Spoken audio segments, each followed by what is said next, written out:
বৃহস্পতিবার বিজয়া দশমীর মাধ্যমে শেষ হলো হিন্দু ধর্মাবলম্বীদের সর্ববৃহৎ ধর্মীয় অনুষ্ঠান দুর্গাপূজা। দশমী এলে দেবী দুর্গাকে বিসর্জন দিতে মন বিষাদে ভরে ওঠে সনাতন ধর্মাবলম্বীদের।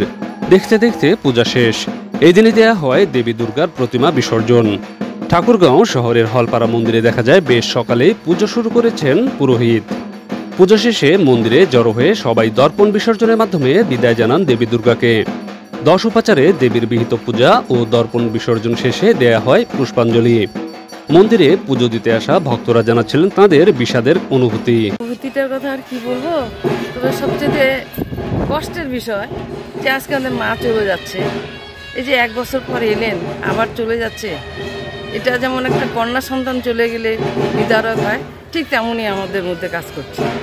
এবার চাইলাম সবার প্রথমে যেটা চাইলাম যে মানুষের মধ্যে যেন কোনো ভেদাভেদ না থাকে, সবাই যেন সুখে শান্তিতে সংসার করে।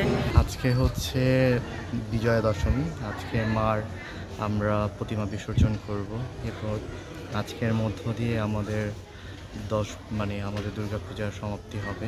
বেসিক্যালি আজকে আমরা যেটা করি যে আমাদের যখন মা এই মহাধামে আবির্ভাব হয়েছিল সপ্তমীর দিন, ষষ্ঠীর দিন, তারপর থেকে আমাদের পৃথিবীতে যেভাবে আবির্ভাব হয়েছে বাজাতে, তো আমাদের যে পৃথিবীতে যত জরাজীর্ণ আছে সেগুলো যাতে এই পূজার মাধ্যমে কেটে যায়। পুজোর দিনগুলোতে যে আনন্দ, সৌহার্দ্য ও সম্প্রীতি ছিল তা বজায় থাকুক সবসময়, এমনটাই প্রত্যাশা।